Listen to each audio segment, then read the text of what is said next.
jumped into their rocket ships and took to the stars. And I wanted to be like them. They had courage, imagination, and no problem ever stood in their way for long. You know, in the end, when we actually did send men into space, it turned out that those were exactly the qualities it took. I'm John Hudson. This is Pad 39 of the Kennedy Space Center.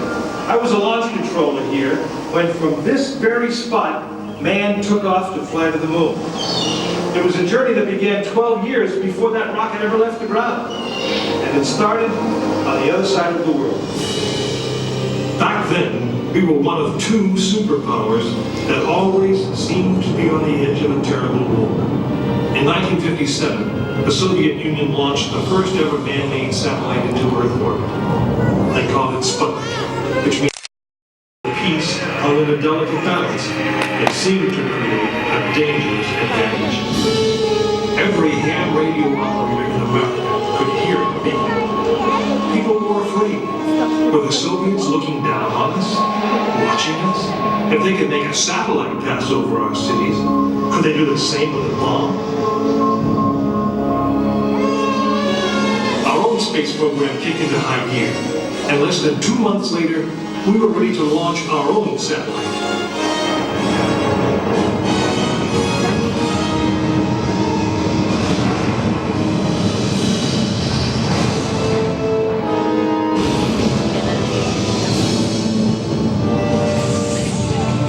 It was being called the space race, and we were running a distant second.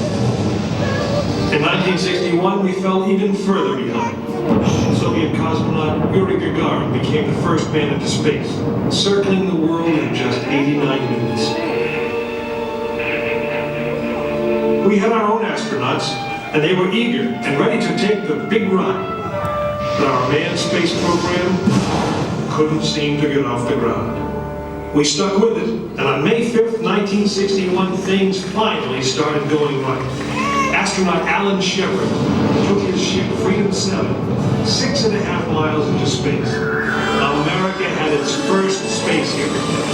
Just a few days later, our space program received a new challenge. But this one did not come from the Soviet Union. It came from our young president. In one inspiring moment, he changed the mission from one based in fear of the present to one of hope for the future. But why, some say, the moon? Why choose this as our goal? And they may well ask, why climb the highest mountain? Why 35 years ago, fly the Atlantic? Why does Royce play Texas? We choose to go to the moon.